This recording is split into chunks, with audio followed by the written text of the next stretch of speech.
देव अब वसुधा को वापस घर लेकर आ चुका है और अब उसे यह भी पता चल गया है कि उसकी शादी वसुधा से ही हो चुकी है। यह सच्चाई जानकर देव एकदम चौंक गया है, क्योंकि वह अब तक इसी गलतफहमी में जी रहा था कि वसुधा और अविनाश ने मिलकर उसकी जिंदगी के सबसे बड़े प्यार कजरी को उससे छीन लिया। लेकिन जैसे जैसे परतें खुलती हैं, देव को यह समझ में आने लगा है कि दरअसल कजरी कोई और नहीं बल्कि वसुधा ही है। यह वही वसुधा है जिसकी आंखों को देखकर देव पहली बार प्यार में पड़ गया था। वही आंखें जो देव के दिल की धड़कन बन चुकी थी, जिनके लिए वह बरसों से तरसता रहा, असल में वे आंखें वसुधा की ही थी। इस रहस्य के खुलने के बाद कहानी में जबरदस्त मोड़ आने वाला है, क्योंकि अब देव को अपनी गलती का एहसास हो चुका है। अब उसे समझ में आ गया है कि उसने वसुधा से न केवल दूरी बनाई बल्कि उसका दिल भी दुखाया, जबकि वसुधा ने हमेशा उसी के भले की कामना की थी। वसुधा ने कभी भी कोई नाटक नहीं किया, बल्कि अपने प्यार को अपने मन में छुपाकर देव की खुशी के लिए सब कुछ सहती रही। जब देव ने उसे जाने के लिए कहा था, तो वसुधा ने बिना किसी शिकायत के उसकी आज्ञा का पालन करते हुए घर छोड़ दिया था और अपने गांव लौट गई थी। जाते जाते वसुधा ने चंद्रिका यानी देवी हुकुम से आशीर्वाद भी लिया, क्योंकि वह जानती थी कि जब तक चंद्रिका इस रिश्ते को स्वीकार नहीं करेंगी, तब तक उसका और देव का मिलन अधूरा ही रहेगा।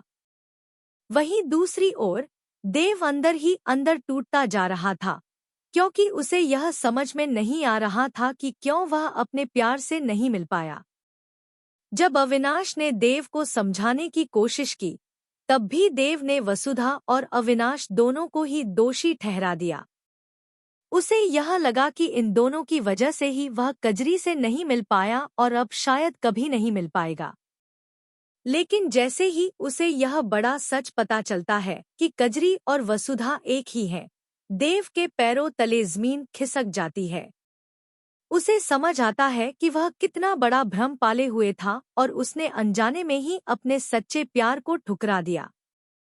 अब देव को अपनी गलती का पछतावा है और वह वसुधा से माफी मांगने का मन बना चुका है।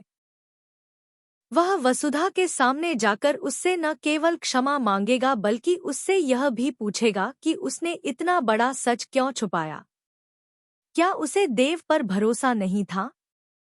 क्या उसे डर था कि देव इस सच्चाई को जानकर उसे ठुकरा देगा?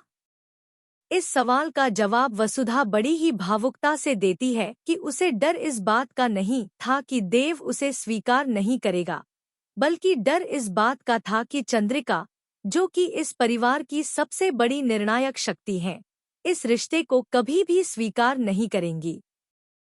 वसुधा जानती थी कि अगर देव की मां इस रिश्ते को ठुकरा देंगी, तो देव के लिए बहुत मुश्किल हो जाएगा दोनों के बीच संतुलन बनाना। इसीलिए वसुधा ने चुप रहकर सब कुछ सह लिया।